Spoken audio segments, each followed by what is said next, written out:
It has to end this weekend. I honestly, I feel yes, terrible for this guy. We all do. I think we all do. I don't know if you saw him in the dugout afterwards. One of his, I think maybe the third strikeout. I'm not really sure. I'm not really sure what he was doing in the dugout. They cut away from him really quick, and the fans are going to be merciless, and that's just the way it's going to be. And it's the reality of the proof is in the performance, and you're going to hear it. And it doesn't matter what the sport is, doesn't matter what the city is. The fans are going to be on you. And I think the fans have really reached their breaking point. I don't know. I think the Yankees have, too. That's one of the reasons why they added Benintendi. But they probably need to keep Gallo around. For what? Because of Giancarlo Stanton's injury. But my thing is I just feel like it's just rough even watching him now. I mean, he is so far gone. Yeah. And, I know Flaherty tried to explain it last night. And it's hard to explain unless you actually live through it. And I think John was trying to explain how it was when he was living through it and how it kind of got into his head. And then all of a sudden you're thinking about it and you're listening to everybody and you just can't get out of it. I almost feel like there's a general malaise when he gets up there expecting the strikeout. How could you not? I mean, the numbers are what they are, 106 strikeouts and 233 at-bats. Think about that. Yeah, I don't want to kill the guy. I mean, I'm tired of killing the guy. Either. I mean, like at the end of the day, like I said, the proof is in the performance. It's one of the reasons they went and got Benintendi. They're not done making trades. By the way, the Mets added 2 guys yesterday, too. I like the Naquin move, yeah. I mean, look, it's these are like small moves. Naquin will help them, though. Yeah, but he's going to be like Vogelback and supposed to give good against righties, and then he can – you also have to think about some of the collateral stuff that comes with this. It's written in one of these articles about this acquisition, about how he's going to maybe platoon with Mark Canha in left field and maybe allow Canha to go play center field to give Nimmo a couple days off. I mean, these guys don't want days off. They want to play. And they don't want to hear about platooning and all that other stuff. So I think it's an okay move. I mean, it's not earth-shattering. And they also acquire a lefty who's down in AAA because they need some left-handed arm in the pen. And is this the guy that's going to be the guy that's going to help you win the World Series? Maybe he's a piece. Who knows? But that's the bullpen arm. It's not. It's. These are minor moves, man. I mean, and obviously the big move comes, next week when before Tuesday. Yes, comes. or possibly on Tuesday. Right, correct. That would be the big move. But I still think both teams are very, very active. Both teams are still trying to improve in certain areas. And I bet you, really, Robertson's got to be a guy that the Cubs are dangling out there, and they're having an auction on him right now. I mean, but he's a guy that that's the guy I want on my team. Well, especially here in New York, because he's been here, he's done it here, and he's going to, you would think, succeed here again. And you've got 2 teams here that need him because both teams need bullpen help, as we've discussed many, many times when you go into this trade deadline. And I have a list of guys, actually, that we will get to later because there's some significant names on it, but we'll do that a little bit later on.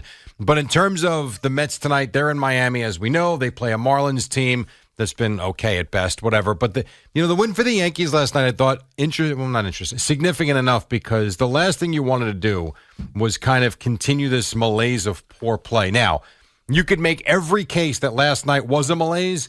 They had 1 hit going into the 9th inning when Judge hits the home run. And you're probably sitting there saying, my God, where has this offense gone? And I think that's the one thing that does confuse me because as we discussed all week, they haven't been, until really recently, they haven't been a home run or bust team this year, which is why I think they've been so good. They have strung together hits and walks and then get big hits. And yes, Aaron Judge has had a number of big hits, but it's concerning in that if you're a Yankee fan, they've kind of fallen back into that. If they don't hit the home run, all of a sudden it's like, where's the 1 hit last night? Yeah, I know that you really didn't get your money's worth if you went to Yankee Stadium last night. Last night was like you know what it was? They won and Judge hit a home run. I mean, you did, but it's different. But my point is that it's the middle of the summer. It's the dog days of summer, and it basically looked like it was a lazy baseball game coming off of, these 2 games against the Mets, and it was great to see, Aaron Judge hit another home run for sure, and certainly to win the game. But I mean, it was just we are in the dog days of summer now. Benintendi was supposed to be a guy that's going to come here and that's going to be the first guy that's supposedly add a charge to the lineup, and then there'll be more guys coming. We all know that, and it's kind of like a really weird spot the Yankees are in because they've had such a good year up until this month, and this month they've been average. They've been below average. Yeah, but not terrible. I mean, they've been below average. And that's not what and this is why. Again, I'm going to keep harping on this. This is why, if I'm Brian Cashman, they got to get to the World Series this year. They have to win the World Series. All right. That's the point. They have to. So you got to put all the chips to the middle. And I know you don't want to totally devoid your minor league system of players, but at the end of the day, it's about the big team, and it's about the big team going to win the World Series. And they haven't done that since 2009. This has been a long run under Brian Cashman. Now, I've also lauded him because in baseball, it's hard to keep your team, every single year competitive, and he's done that. Unfortunately, though, they've ended in the playoffs, and now there's expectations, especially with the team having 67 wins, that they're going to go and win the World Series. That's why they have to make a much bigger move than Benintendi. I'm sorry. This is why. You go get Juan Soto. Now all of a sudden the whole thing changes, and they're not getting Juan Soto. I'm sorry, it's not happening. It makes too much sense. I think it makes too much sense. I suppose. I don't believe it's that. He's going to San Diego, St. Louis, or L.A. Okay, that's what I think. I don't know why he can't come to New York. Either one of the New York teams. By the way, how's your tooth? I'm good. I'm fixed. So you got your tooth fixed yesterday. Everything. I'm all good. How did that thing fall out? So what it turned out to be, I went to my place, Bella Dental. I saw Dr. K yesterday. All was good. So.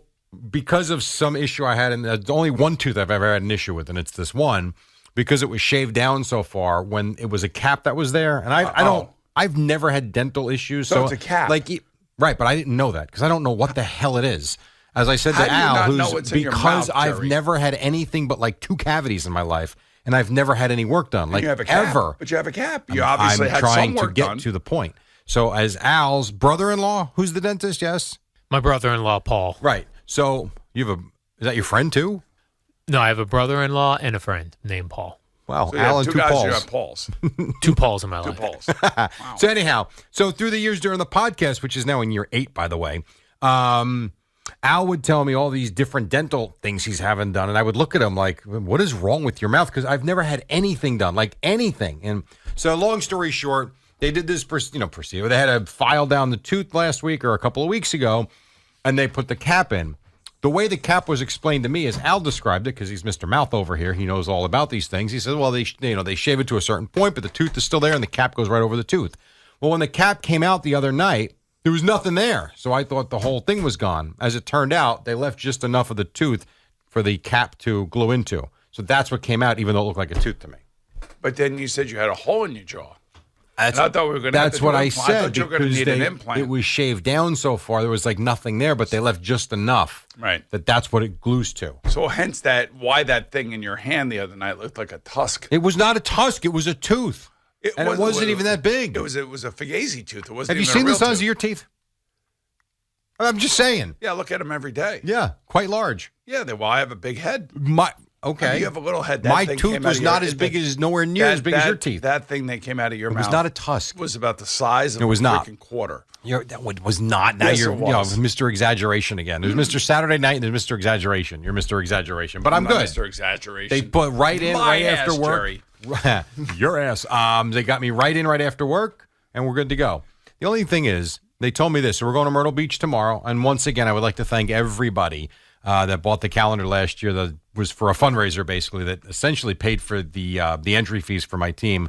We're going tomorrow. The trip is finally here. They tell me this, though. They're like, so be careful eating, because if it comes out again, you have to go to Walgreens and get some dental glue and put it back in. Are you nuts? No, that's what you got to do. I'm not doing that. Yeah, that's what you have to do. No chance am I. Al made a good point. How do I know it's the front side of the tooth or the back side of the tooth? What if I put it in sideways? You know and glue it wrong. Jerry, you know the top of the bottom. You know. I know the top. I said front and back. I didn't say top and bottom. I'm going to put it upside down. It will fit in there, right? Don't worry about it. Why? You get a little poly grip and you throw it in there. I'm not putting. No, fine. I'm going to worry about it. Liquid diet. I am not doing anything. I had no chance.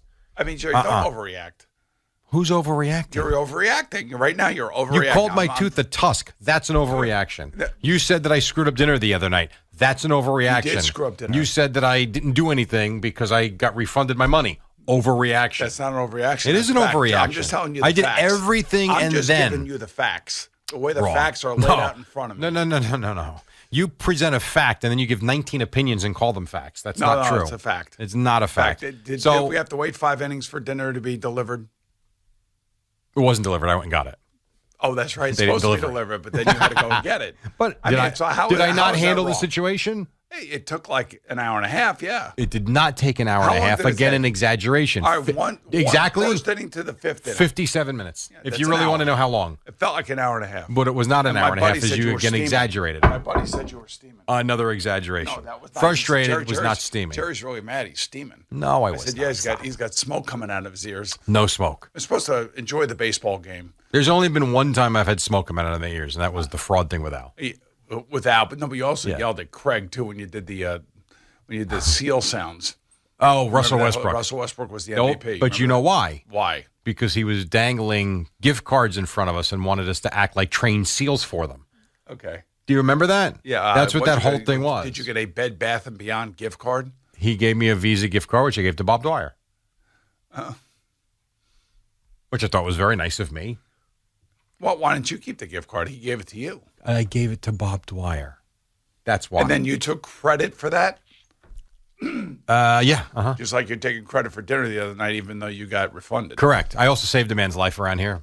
Just for, Yes, you did. And that's just why to you got keep the score. Pulse of the People award. And That's oddly took no credit for that. That is true. That was a weird thing.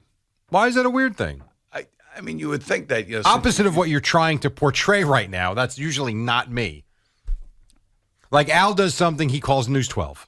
Yes. Like, look at me. Here's the story. We know he saved the whole dog fight thing that was going on, or the Yeah, I dog did. attack. he's all over it. He's clearing the streets of Bradley Beach, getting the dog poo off the street. He wants you to know about it. I like to go about my own business nice and quietly. Okay. That's Except good. when you portray it the wrong way. I'm not portraying anything the wrong way. I'm just going on. All I could do is give you the first-hand account of the experience that I had and what I witnessed. Mm-hmm. And maybe this is why when you get called into a court of law and you're a witness and you give your take on things, it's a little bit different than somebody else's. Well, your take is different than what actually happened. Exactly. No, that's not true. I asked you, did you order the food? You said yes. I said, did I order the food? And you did, and you showed me this is when it was supposed to be delivered, and you gave me the time. I said, okay, fine. And did it not say they were preparing the order? And did the food show up when you said it was supposed to? No, not when I said it was supposed to. When the app said it was supposed You showed to. me on your app. Right. It Here's wasn't what me, time- it was them. Did it show up? It didn't. Did you have to go get it? I did, because as it turned out, there was some sort of an issue with the app and the printing of the order, which is why they didn't know what to provide us or where to send it. Like I said yesterday, I don't know. You always things like this happen to you all the time. They don't, actually. But apparently when I'm with you, they seem to happen more often than not. Remember the time you had the flat tire coming in here? Yeah, that's happened And Al- numerous and- times. And Al sat in the car. Yeah. And one time the next time it happened, he actually got out of the car with the phone to take a picture, and I told him, get back in the car. Do not take pictures of me fixing the flat while you're not helping. That was on the turnpike. We've had, twice, right? It happened? Yeah, twice. See, that's what I'm saying. Things happen to you, Jerry, like the weirdest Flat thing. tires happen to everybody. Eddie, I heard, you know what Eddie did, which I thought was interesting? I heard on the podcast. So Eddie's up in New Hampshire. Is that right? Heading there 7 o'clock-ish. Okay. And he's got a very long drive. He said he's 600 miles up because where they're going, and they're going to Canada, all that. He actually went and got himself a legit spare tire to put in the back seat of the car because the donut is not good enough for where they're going. That's a guy who knows crap's going to happen, and he's prepared. I am prepared by knowing how to change a flat tire. Not a big deal. You know, I didn't realize that he was doing all of this. I mean, we could have got him an F-150, a Raptor, a Bronco Sport for the weekend. Oh, like a something rent? Yeah, that. sure. Yeah. Yeah, we could have done that for him. You know, he went up in his car. I don't think the little car. He's taking the SUV, and they're Oh, driving he does have the SUV. with the two dogs. Okay. And he moved all the stuff out of the back of the SUV for the dogs so that he put the spare tire in the back seat. Yeah, okay. All right. Well, you guys, things... Listen, we all can't go to Nova Scotia for the week and play golf. Well, and where he's going, he's got no air conditioning in his house. I mean, I don't know how you guys get around and do all these things. We actually But do I'm it happy just that you're fine. going because it's going to be your last... this is going to be your last management or manager. Yes, my last week as head experience. coach. Yes, head coach, manager, and running the whole thing. Yep. And you're going down to South Carolina. And you told me Tuesday night you're taking the boys to a We're going to go see the Myrtle Beach Pelicans. at this. You're all over it. We're trying. We have a lot of good pool and beach time. We got a lot of games. Playing a team from Poughkeepsie. Okay. I think on Tuesday, which is kind of, so we're playing teams from Connecticut, Massachusetts, California, and Poughkeepsie, New York. So I heard you talking about this team from California. You're like, oh my God, this team isn't coming all the way to the East Coast to play a baseball tournament. Hold on. My guess is that they're probably going to be a pretty good team because I wouldn't go cross the country to be terrible. You know what? That's a pretty good take. Maybe their parents are bougie and they're helicopter parents. They just want to send their kids to the East Coast because they can afford it. They all, you know what? It's possible because they all come to Cooperstown. Beat them down. Your kids are great. So our kids, yes, we've had I'll tell you what. The last month, our kids have played as good as they have in 6 years. They're gritty. They are gritty. Don't be intimidated by some team from California. Who's intimidated? I just said I'm anticipating a very difficult game. That's all. No. They're coming. They're saying a team from New Jersey, Matawan, Hazlitt, whatever. Same thing. So it's not the same thing. Well, it's right there. Where do you live? Lynchburg? No. So anyway. No, same thing. Lynchburg's Virginia. Same difference. Well, no, it's not. Sure it is. I mean, if you said, do you live in Manhasset? I could say, oh, yes, but. You live in Garden City? It's Plandome. Garden City? Yeah, but they're kind of like sister Garden communities. City, Plandome, same thing. Kind of like sister communities. I could say, yeah, I could live there, yeah. Live in Belmont? About the same. No, it's Elmont, not Belmont. Well, where's Belmont, the racetrack? Elmont. It's Belmont. I think you got that wrong. Belmont is the actual racetrack. In Belmont. The town is Elmont. You got your version. I've got mine. Of course we do. It's the same thing. Anyway, we got to take a break, yes. Yes, we do have to take a break. Let's take a break.